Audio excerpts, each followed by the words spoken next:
Hello students and welcome to the G3 e-learning classes of English class 10th. Today we are going to do our next chapter, Nelson Mandela Long Walk to Freedom. It's chapter number 2 of First Flight. First of all, I'll give some introduction of this chapter. This is an extract from the autobiography of Nelson Mandela, Long Walk to Freedom. Here Mandela speaks about a historic occasion, the inauguration.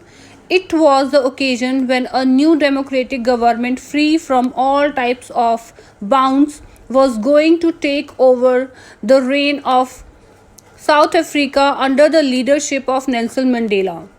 For the establishment of this type of government, Mandela had to suffer a lot. He had to spend about 30 years in prison for the cause. This chapter throws some light on how he had to undergo difficult situations to seize the monster of apartheid policy in South Africa. Nelson Mandela, a South African leader, greatly struggled for the freedom of his people. He struggled against the racial discrimination between the whites and the blacks. In this essay, Nelson Mandela speaks about a historic occasion when he was sworn in as the President of South Africa. So let's start our chapter. 10th May dawned bright and clear. For the past few days, I had been pleasantly beset by dignitaries and world leaders who were coming to pay their respects before the inauguration. The inauguration would be the largest gathering ever of international leaders on South African soil. 10th May. It was an early morning and it was bright and clear. And here Mr. Nelson Mandela is saying that he was beset by means surrounded by important people and leaders from all over the world who came in South Africa on the occasion of inauguration of new democratic South Africa, and it was the largest gathering on the soil of South Africa in its history. The ceremony took place in the lovely sandstone amphitheater formed by the Union Buildings in Pretoria. For decades, this had been the seat of white supremacy, and now it was the site of a rainbow gathering of different colors and nations for the installation of South Africa's first democratic, non-racial government. This inauguration, my dear students, took place in the lovely sandstone amphitheater which was formed by Union Building in Pretoria. For many years, white people had been ruling their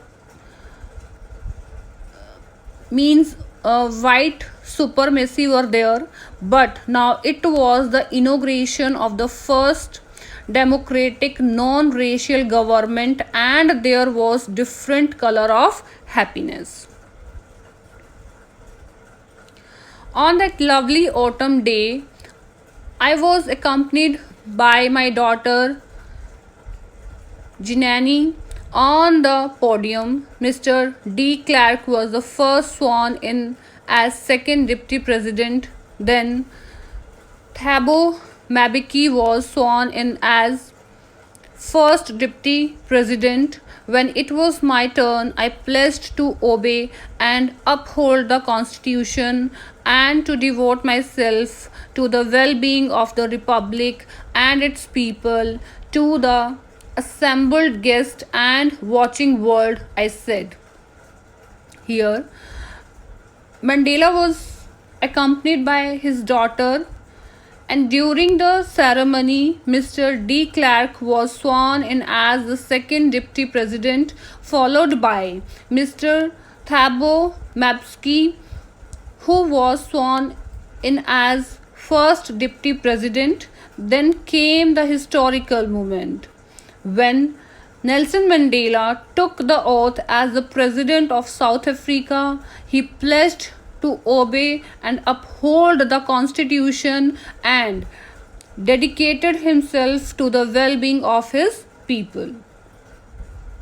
Today, all of us do by our presence here confer glory and hope to newborn liberty out of the experience of an extraordinary human disaster that lasted too long must be born a society of which all humanity will be proud.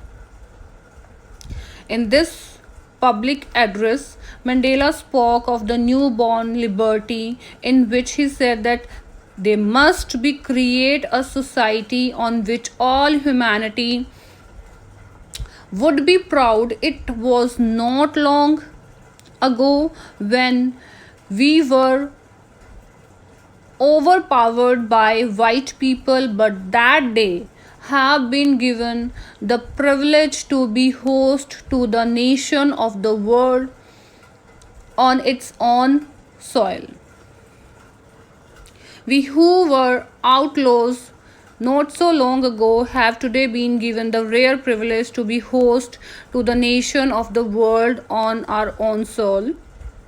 So here Mr. Mandela was overwhelmed and said that it's a privilege for him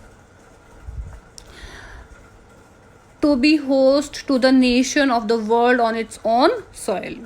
We thank all our distinguished international guests for having come to take possession with the people of our country of what it after all a common victory for justice, for peace, for human dignity. Here Mandela thanked the international guests gathered there to be with his countrymen in the common victory for justice, peace, and human dignity. We have at least achieved our political emancipation. We pledged ourselves to liberate all our people from counting bondage of poverty, deprivation, suffering, gender, and other discrimination. Mandela pledged himself to liberate his people from poverty, suffering, and discrimination.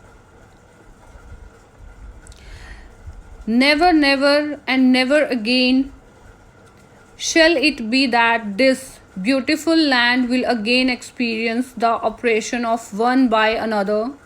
The sun shall never set on so glorious a human achievement. Let freedom again. God bless Africa.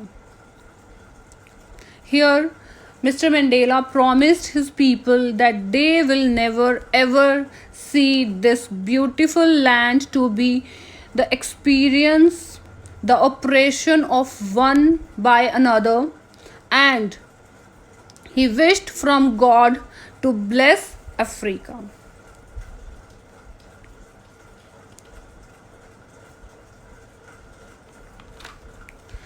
A few moments later, we all lifted our eyes into a spectacular array of South African jets, helicopters, and troops carriers rode in perfect formation over the Union buildings.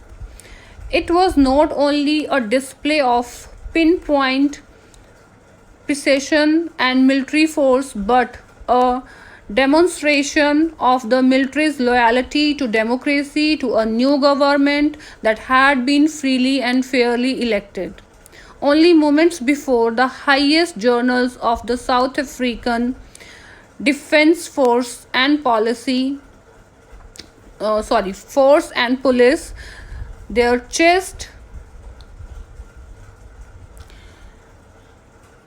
bedecked with ribbons and medals from days gone by, saluted me and pledged their loyalty. I was not unmindful of the fact that not so many years before they would not have saluted but arrested me finally. A chevron of Impala jets left a smoke trail of the black, red, green, blue, and gold of the new South African flag. Here, after the swearing in the ceremony, a spectacular show by jet defense and police force was presented, and South African jets and helicopters flew over the Union buildings. It was a symbol of the military's loyalty to democracy, and the highest journals of the South Africa were honored by the bedecked their chests with ribbons and medals. Then these officers saluted Mr. Mandela and pledged their loyalty, and Mr. Mandela remembered the day when the same journals arrested him. In the end of the show, we shaped Impala jets left with the smoke trails of the black, red, green, blue, and gold of new South African flag. The day was symbolized for me by the playing of our two national anthems and the vision of white singing Nkosi Sikelel' iAfrika and black singing Die Stem, the old anthem of Republic. Although that day neither group knew the lyrics of the anthem they once despised, they would soon know the word by heart. It was a remarkable day for Mr. Mandela because on that day two national anthems were played. White sang Nkosi Sikelel' iAfrika and black singing Die Stem. These formed the old national anthems of the Republic. On the day of the inauguration, I was overwhelmed with a sense of history. In the first decade of the 20th century, a few years after the bitter Anglo-Boer War and before my own birth, the white-skinned peoples of South Africa patched up their differences and erected a system of racial domination against the dark-skinned peoples of their own land. The structure they conscious of, aware of, created formed the basis of one of the harshest, most inhuman societies the world has ever known. Now, in the last decade of the 20th century and my own eighth decade as a man, that system had been overturned forever and replaced by one that recognized the rights and the freedom of all peoples regardless of the color of their skin. On this occasion, Mr. Mandela was overwhelmed when he thought about the history of the political developments from the first decade of 20th century. The white people in South Africa got together and developed a system of racial domination against blacks. It resulted in a very cruel society. A policy of apartheid created a deep and lasting wound in the country and his people. However, Nelson Mandela feels glad that the cruel system has come to an end. Recognition would be the given the new system and he promises that in the new system recognition would be given to the rights and freedom of all people regardless of the color of their skins. That day come about through the unimaginable sacrifices of thousands of my peoples whose suffering and courage can never be counted or repaid. I felt that day, as I have on so many other days, that I was simply the sum of all those African patriots who had gone before me.